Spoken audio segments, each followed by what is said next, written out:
যদি অতি দ্রুত জুলাই সনদ না দেন এবং গণভোটের মাধ্যমে যদি জুলাই সনদকে বাস্তবায়ন না করেন, একটা উপদেষ্টাকে সেলফ এক্সিট দূরের কথা 1 ইঞ্চি লড়তে দেওয়া হবে না। আপনাদেরকে জায়গায় পাকড়াও করে আমরা জুলাই সনদের আইনি ভিত্তি নিশ্চিত করে মুজিববাদী সংবিধানকে ছুঁড়ে ফেলে দিয়ে জুলাই সনদের ভিত্তিতে নতুন সংবিধান দেওয়ার জন্য বাধ্য করবো ইনশাল্লাহ। এই চুপ বসে থেকে ছায়া সরকার দেখায়, ছায়া সরকার বইয়া দিব যদি বাংলাদেশে অতি দ্রুত মুজিববাদী সংবিধানকে ছুঁড়ে ফেলে না হয়। 75 বিপ্লবীদেরকে আপনারা জাতির শ্রেষ্ঠ সন্তান ঘোষণা দিবেন জুলাই সনদে। অনুরোধ করছি না, আমরা দাবি জানাচ্ছি এটা দিতে হবে।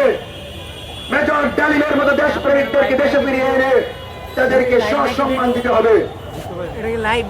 আজকে আমাদের সেনাবাহিনী জানান অনেক বৈঠক করছেন, বলেছিলেন যেন আস্থা রাখি, কিন্তু আস্থা এমন জায়গায় রাখতে বলছেন যেখানে আপনার সাথে বাংলাদেশের 14 দল জাতীয় পার্টিকে বৈঠক করে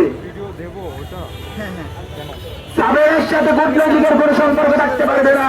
নিষিদ্ধ দলের কোন নেতার বাসায় কূটনৈতিক কেউ যাওয়া মানে রাষ্ট্রদ্রোহিতা করা। রাষ্ট্রের বিরুদ্ধে এই ধরনের ষড়যন্ত্র মোকাবেলা করে আগামীর বাংলাদেশে জুলাইয়ের বিচার নিশ্চিত করে ভারতীয় আধিপত্যকে কবর রচনা করে নতুন বাংলাদেশ গড়ার দৃঢ়পত্র ব্যক্ত করছি। ইনকিলাব ইনকিলাব, জিন্দাবাদ জিন্দাবাদ, মুজিববাদ মুজিববাদ।